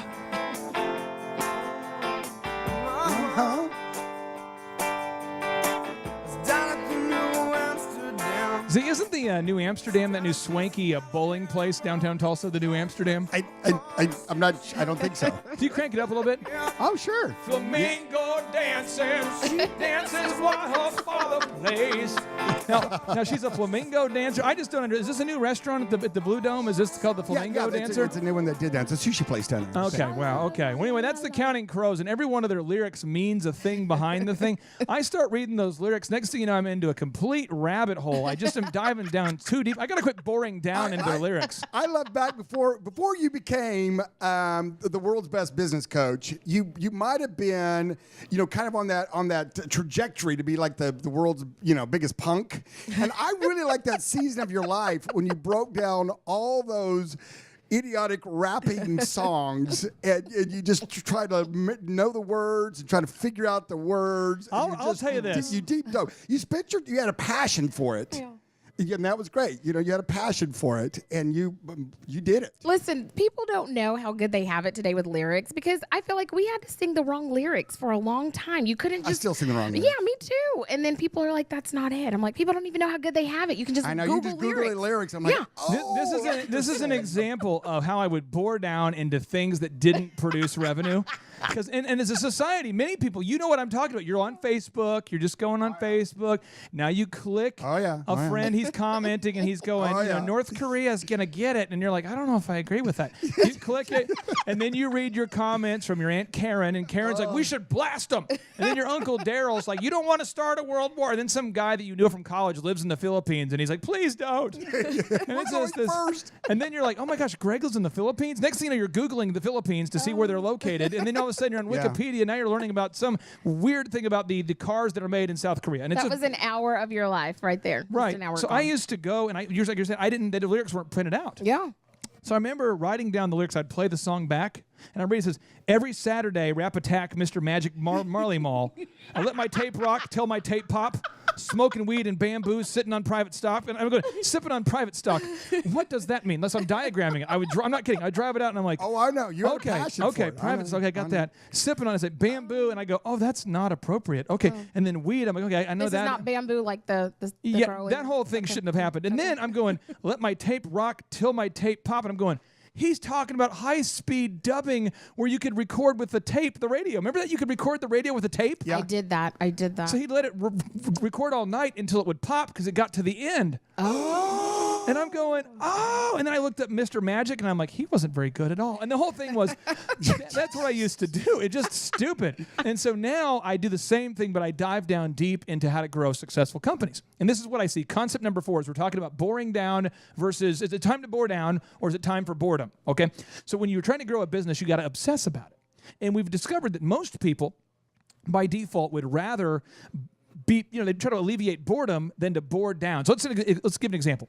If your sales conversion percentage is not good, okay, rather than asking, I wonder why. Let's listen to the recorded calls. Let's fix the script. Let's try different personnel moves. Let's train the staff. Let's look at the pre-written email. Let's track the conversion.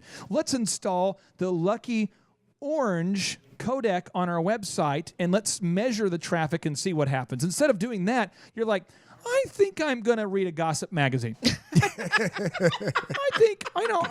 I've never. That'll fix the sales percentage. I wonder what if when they're going to legalize marijuana in Oklahoma. I'm going to go research that. I wonder.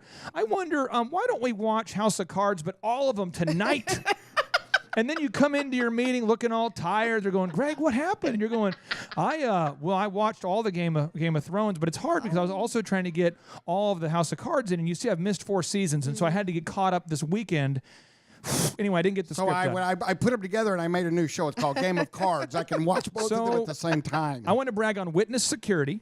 Good One guys, of our clients. diligent doers. We've worked with them for quite a while now. They're now top in Google for Owasso Home Security, Broken Arrow Home Security, Tulsa Home Security. Sharita, talk to the thrivers out there who are maybe struggling to discipline themselves to not be distracted and to seek immediate entertainment and immediate gratification, and maybe educate them on how to do it or what you've seen or the patterns, because you coach businesses, you've seen it. Help us. Well, you mentioned Witness Security, and those guys are just really diligent doers. I know, Clay, you've referenced many times you get here very early in the morning. They're in here right behind you recording their podcast. True story. They're beating content. me now. Yeah. Oh, they're beating you now. Yeah, no. Today I got here at 5. Homies are already here. They are I'm going, diligent. get out of here. How are you here before me? They're diligent doers. So they have been really receptive to all the systems and processes that we've, shared with them. They've been so diligent to do the work. And I think it's a mindset. Keith and Tyler, they're receptive to what you say, and we're going to do it. Z, you've got brothers, you've got family, you've got people, you have your immediate family that you do business with. You've got people on the outside world you do business with. You have people that call you constantly for mentorship, which is why we built the most affordable online school, Thrive15.com. Oh, that reminds me. I have another contest. This is a bonus contest. The Business Coach Contest from Dr. Z. Now, for those of you who don't know, Thrive15.com, which is the world's best business coaching, and it's like a Netflix of business knowledge, all right? It only costs $1. $1? For the first month. And then it goes $19 after that. And, oh, by the way, if you get one, we give a free one to a vet. It's a great deal. Get on and check it out, Thrive15.com. But I'm doing a little game. And I love Lord of the Rings. Did you ever watch Lord of the Rings, Clay? I have watched one of the Lord of the Rings, and I need to watch the first one. In there, Bilbo finds the magic ring in the cave, and then he confronts Smeagol, and they're playing a riddling game for his life. Right. So this is like a riddling game for you and Thrive15.com. Precious. Thrive15.com is $1 for the first month, and I don't often carry around pocket change, coins, right? Why don't But I have some in my left pocket. Ooh. Now, the question is, Clay, is it more expensive? Do I have less than $1 or more than $1? You definitely have more than $1 because you're the guy who likes to carry the large bill. No. It's change, and I only have 60 cents. So I actually did. I mean, He hasn't got very many of those right at all. I know. Today. I am sorry. $1 your first month's on Thrive15.com. And Clay, why did we do Thrive15.com? Why did you come to me 3 years ago and say, "Hey, I have this crazy dream"? Well, for me, it's a little bit. Definitely, this is the guardrails moment here. But to me, first why I started is because I felt like it would provide me psychological relief. Okay, all right. I had a lot of people that would ask me if I could help them grow their business. And I felt awful about saying no. I just felt horrible because here I am working with Fasciano's, the bridal store. She's top in Google. She's blowing up. Someone says, well, could you help me? So I help them. Could you help me? Pretty soon I'm realizing I could only help like 15 clients at a time. That's all I could personally help. I'm helping companies like Property Management Inc. in Tulsa, the Tulsa Oilers, Barbie Cookies, Score Basketball, O'Reilly Auto Parts, Maytag, Hewlett Packard. I'm going, I can't personally do it. And I bet you if we got a team of people who know more than me and we took all of that data, the world's best mentorship, Z, put it all in one place, that would be awesome because you and I didn't have that. We had to learn from mistakes. Yeah, exactly. You learn from mentors or mistakes. And so we decided we're going to do this thing. And so it's crazy, but we are very, very close to being the top in the world when you type in the word business coach, and there's thousands of people finding us. And Thrive 15 is the ultimate business solution. It's the ultimate business coach program. We've built it for you. We built it for us. We scratched our own niche. We needed this when we were starting, so we built it for you just the way we wanted it. You get to use our system and our team. It's thrivetimeshow.com. Check it out.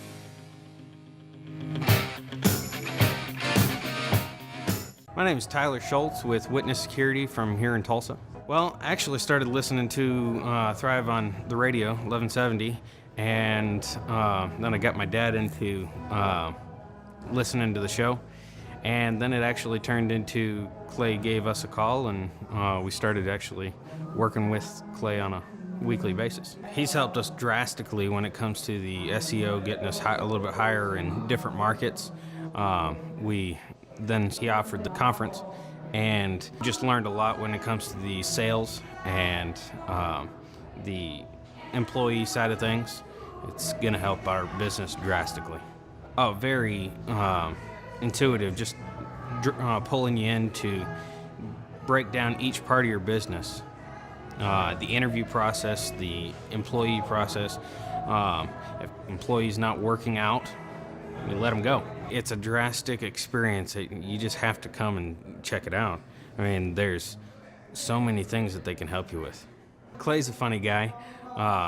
He just wants to get into each and every person's business and help you out. Oh, I know I've asked a couple of questions, and he's broken down that question and answered it in several different ways. There are so many different things. The SEO, first and foremost, he will help you get the more business coming in, and then once that is coming in, then he helps you with the employee process of do I need to hire more people? What do I need to put in place? And he gets you there. You hear of all the other different type conferences, and I myself have never been to one, but the walking on coals and all that stuff, that just seems like a bunch of hype that isn't really needed. And I know of several people that have gone to those type conferences, and yet they haven't, because there's no actionable deals, you really don't have any moving forward steps. It's just hype, and it's not needed. Well, just the cost in of itself versus $6,000 for one conference and no actionable steps versus $1,500 and there is actionable steps. You can't beat it.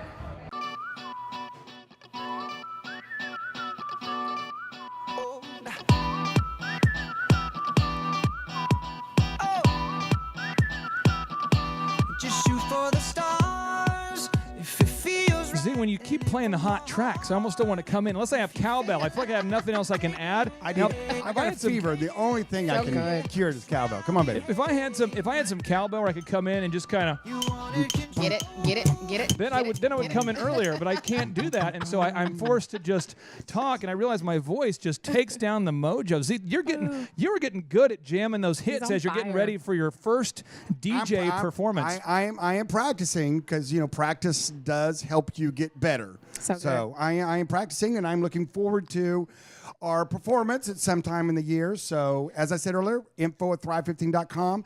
Write us and tell us a compelling reason why you want us to come out and DJ your event, and we will do it free of charge to you, and it'll be super, super, super, super, super, super fun. Now, Thrivers, I'm going to reset what we're talking about today. We're talking about, is it time for boring down or time for boredom? So what happens is most people are driven based off of feelings and emotion. That's not you, though, Mr. Thriver. You're going to change that mindset. But what happens is you go, I don't see any success. I'm on page 4 of Google. I'm on page 3 of Google. I've been working on it for a year and a half, and I'm on page 3. I've been working on my book for 2 years, and I'm not done yet. And so what you do is you stop 3 feet from gold, thus validating. You're so close. You're digging down deep. You're right near the gold. You're right near that vein of gold, but you stop, thus validating your hypothesis that there's no gold there. And then what you do is you stop. Someone else picks up the remains of your efforts. They buy the company cheap. They take over your position. They take over where you left off, and they have the success. And Sharita, there's a mindset that is separating the successful people from the people that are the intenders. And you had some questions about that. I did. I wanted to ask you and Z just to speak on like that mindset where you are very positive. It's like a wealth mindset, because I know as I observe and learn from you guys over these years, you do things differently. And so I just thought maybe it's people's mindset. So what would you guys say to people? Like, how do you work on your mindset to be more positive, to have a wealth mindset? What do people need to do about their mind? I'll tackle it first. We can kind of go back and forth. First one is, oh man, this is going to sound mean. I don't want to sound mean. okay. I don't want to sound mean, but I don't also want to sit here and say, well, just think of the world in a better place. I don't want to do that. I want to give you practical steps. That's what we're about. Practical steps. Yeah. Step 1: get rid of all the idiots in your life. Ooh, that's good. Ooh, man, that's oh my! I'm sorry. Say that again. Just say it again. Yeah. Sorry, guys. Sorry. You look around the office going, wait, am I one of the idiots they're going to get rid of? No. What I mean is you've got to surround yourself with the right kind of people, and you know what I'm talking about. And that's why one of our in-person workshops is so fun, because you're in a room full of people just like you. Yeah. You can network with them. You can find some new friends. You can find some new people to hang out with. Yeah, they're starting a pizza joint and you're starting a podiatry office, but it's you know what, you have the same kind of DNA of starting a business, growing a business, and that's one of the fun things about getting birds of a feather in the same room. It's you get feathers and it's kind of a mess and they fly around a lot. I get that, but it's they're looking at each other synergy. Good synergy. Yeah, they're looking at each other going, hey, look, there's another bird over there. Yeah. I have mantras that I kind of get into, like where I'll say the same thing over and over, and it kind of keeps me motivated. And I have 3 that sort of I dwell on a lot, and everybody's around me a lot. Like after work, you'll see me do it, or during the day. I do it sometimes during the day. But see, anytime that there is a big obstacle where somebody in the office is going, "Oh my gosh, this just seems impossible," I'll say it out loud a lot. I'll just say, "I will not lose." Like I just won't. So that's just my whole thing with the DJ business. I mean, I went to the first bridal show, and if you're keeping score, the other guys booked 40 weddings, and I booked like 1. And it was a wedding that you wouldn't want, So went back to the next one because I didn't have. This is not like how you and Z are gonna do. It's not. Throwback, old school. Old school, It's old school. I didn't have linen on my table. I didn't have. I just had a table. I had a white, table, and it was back in the day where you had to get the table, like the wood heavy table, and I had this little white covering thing. But anyway, it looked tacky. My speakers weren't that good. What I had is determination.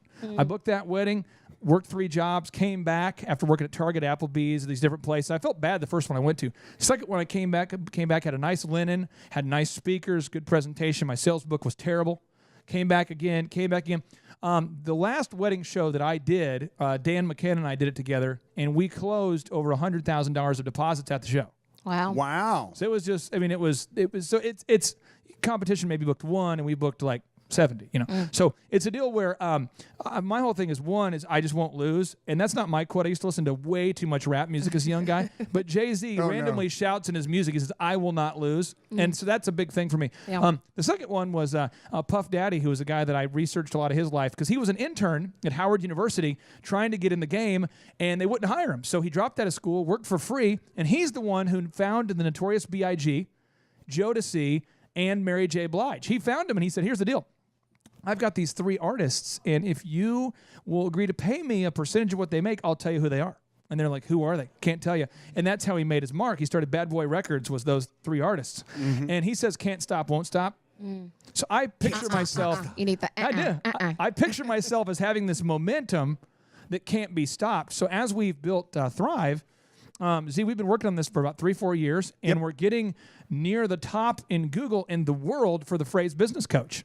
Oh, when we do that, we're going to have a celebration. I mean, I want to pop some champagne. We're going to have a celebration. Yeah, because how long? I mean, like, how long have you been working on that? Well, we need 4,400 pages of transcripts. Each one has to be 2,000 words long. So to give you an example, man hours, because I do the show prep too, it basically represents of my time and Z's time, Mike time with the mentors.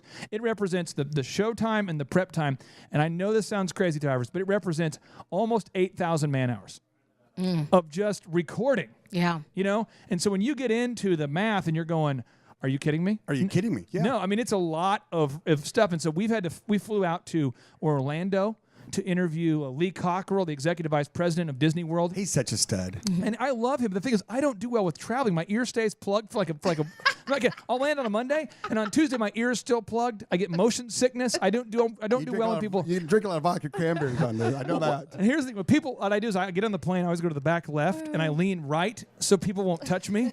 I wear a hood. I'm serious. I'm so OCD, and I'm on the plane. I'm like, oh no, please. I don't, and people are touching my things, and then the airport security guy's like, sir, can I look in your bag? And I'm like, he's touching my things. Why is he touching my things? Why am I touching? So anyway, so then I have to fly over there to Santa Barbara to interview the guy who invented the spin class. We've had to go to Canada interview.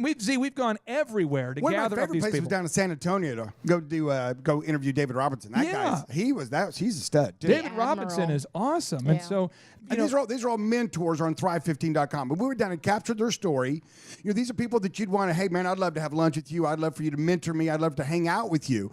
And we scoured the country. And we found them, and we video recorded them. And now we have them on Thrive15.com for you. So as an example, Thrivers, when we do this radio show today, we're talking about the word business coach. When we do this show, we'll transcribe the show, and it's about 90 minutes of audio.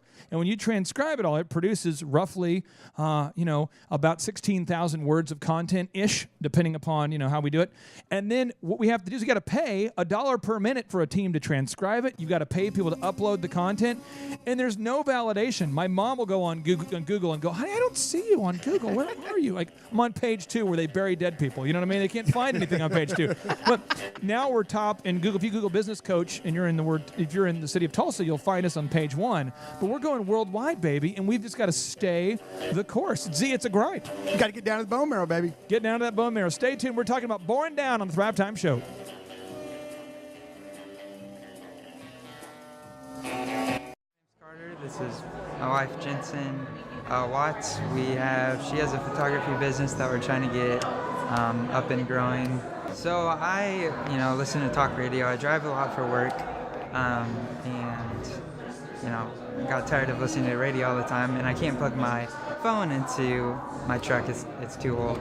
And so, one day the Thrive show was just in place of the talk show I normally listen to, and it was, definitely more entertaining than most radio shows.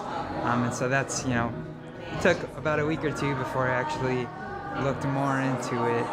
I think it's wonderful. It's been great. It's a great environment. I love the feel in here, and I really love how entertaining Clay can be as well. Yeah, I am so grateful to be here, and I've loved just learning everything. I'm learning a lot about branding and how to market my business, because that's kind of where I've had a hard time. Is I can take pictures, I'm good at it, I have my prices and everything, but it's hard to get the clientele. So learning about the marketing has really helped me, and I can't wait to implement it into my own business after this, because it's been so great. We're so grateful to be here. I think I can go home and I have it written out, the steps that I need to take and everything. It's very practical. Yeah, a big thing that's helped me, even without business stuff, is just a mental attitude aspect they have that I can apply to my current job and current life. I love it. I am laughing a lot of the time, and it's so entertaining, and I just love being here. It's awesome. I really like the smaller class group, so it is more of an interaction, even if it isn't, a constant raise my hand, here's the question, here's the answer. It's just that kind of feel, just a smaller. It's great. Yeah, they haven't tried to upsell us anything. It has all just been very knowledgeable, and they are just teaching you how to grow your business. So Clay's been very giving with his time, his knowledge, his talents. At work, when I was telling people about this, I hope you're not joining some get-rich scheme. Even if it is, he's not going to charge me for it. So, I'd recommend it. I would even love to come again.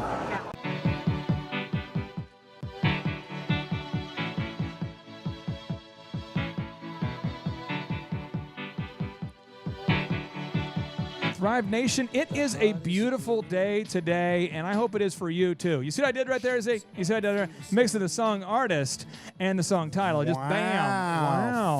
fancy That was good. pants. That was good. While a lot of you were doing your business, growing your business, dealing with life, I've been just sitting in a room thinking of that for weeks. And I'm like, oh, man, that's going to be fun to say. No, but in all sincerity, Thrivers, our entire focus is to help be your business coach. We are there. These business coaching moments are for you to implement in your own business. And we are going to be coming in hot with this final core concept about, is it time to bore down or to alleviate the boredom with some obvious, easy entertainment? Okay, so concept number 5. You have to identify your biggest limiting factor and obsess about it. Now, Z, Proverbs 16, 27, 29, going from the Bible. Uh-oh, here we go. Says, idle hands are the devil's workshop. Oh, gosh. Well, my. Idle lips are his mouthpiece. An evil man sows strife. Gossip separates the best of friends. Wickedness loves company and leads others into sin. So typically, I find people when their sales aren't going good, they start talking. Well, you know what? Why don't you talk about people talking a little bit? Did you preach, Mo?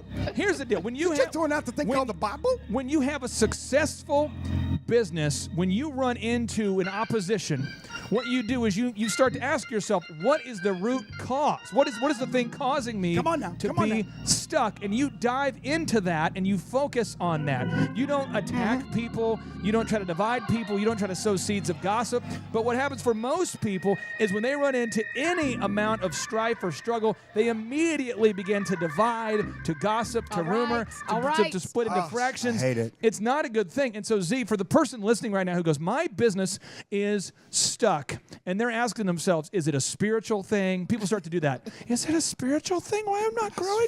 They start to say, is it a political thing? Is it is it the economy? Emotional. They start blaming things they can't control. Yeah. They start to say, it's a cultural issue. Z, help them.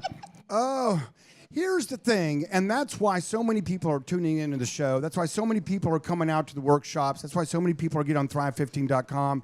In life, I'm going to give you a little, I'm just going to just be straight talk. I'm just right straight talk at you. Sometimes, oftentimes, you don't know what you don't know. True. And so you've got to go get educated. And that's what we're here to do for you. We're here to give you practical knowledge every day on the Thrivetime Show, right? You can go back and listen to the podcast at thrivetimeshow.com. You can catch us on your radio dial, and we're expanding to more cities around the country. Or you can also come into our in-person workshops, and you can go, we'll take you through all of our 13 magical steps that you can learn, and you'll say, oh, that's the one we're not doing that at all. So here is some knowledge that's coming into you, probably some fun facts you probably don't know, but I want to encourage somebody who feels like you are in the toilet of business. In 1962, Mr. Fred Smith had the idea for FedEx. It took him 13 years to make a profit. In 2003, Mr. Elon Musk teamed up to build Tesla. In 2013, 10 years later, they made their first profit. In 1994, in a garage on the left coast of America, Mr. Jeff Bezos said, hey, you know what? I want to start this thing called Amazon. 9 years later, he made a profit.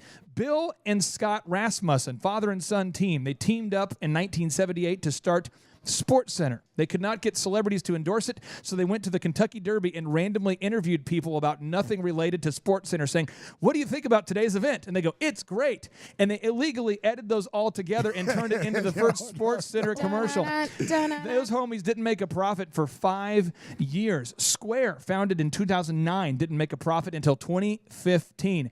Apple, they couldn't get funding from a bank. They couldn't get funding from anything. So Steve Wozniak sold his HP 65 calculator. Steve Jobs sold his Volkswagen bus. And they used that money to start Apple. So my friends, no matter where you're at, you've got to take action. You can't just sit around and start gossiping and dividing.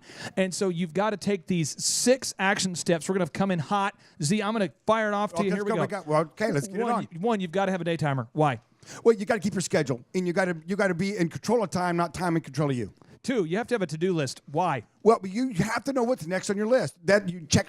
That's the most fun when you have a to-do list. You get to check something off of it. On a radio show like this, I'm not allowed to say the word what I want to say. I could just say it's a climactic experience for me when I cross something off the to-do list. I love it. I love it. Billy. People feel like they're walking in on something. I mean, boom. What's going on? He's highlighting something. Okay, tip number 3, avoid distractions. Why?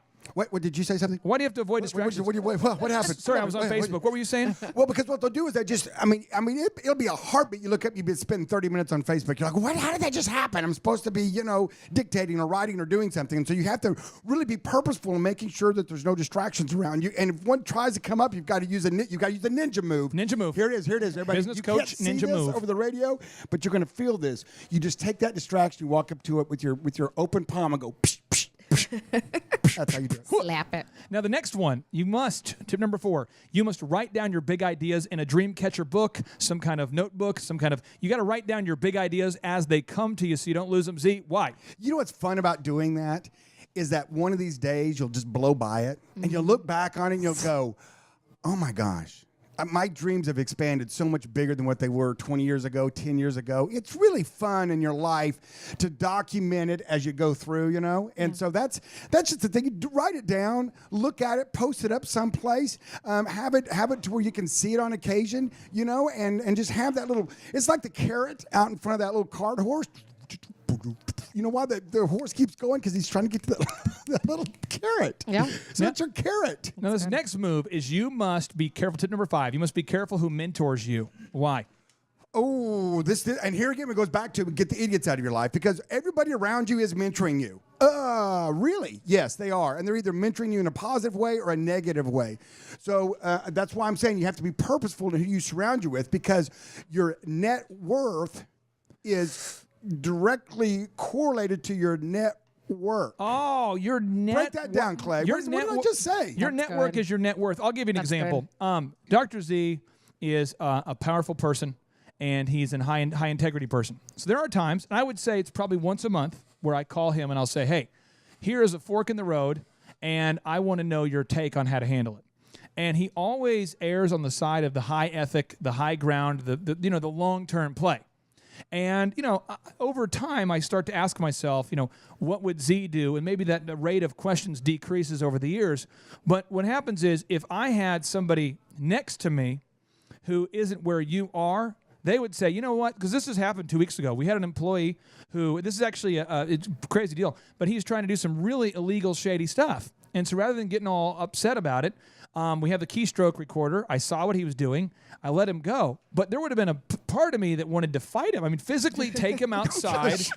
I'm not kidding. He wanted a throat punch. You know that movie you talked about, Z? But if I were to call Z or even ask what would Z do, he would not advise that. And so, but if you're around people who had the mindset that I used to have, the people that I used to surround myself with, I remember these specific words. One of my friends goes, you need to take him out and box him. And I remember that was like a real business tip. And I'm like, all right, I'll do it. I mean, he said to. Yeah. 4 people said to. That's my apparent mentor. So. Yeah. So now tip number 6, Shrita, I want you to educate the Thrive Nation. Don't allow your emotions to get in the way of your motions. What are we talking about here? Yeah, I think we're talking about, keeping your composure, staying in control, staying focused so you can make the wisest and smartest decision or, the right choice for that moment. And Z talked about earlier in the show, delaying gratification. And sometimes, you have to do that with your emotions. You may want to rip into someone or go off, but it's like, where is this going to take me?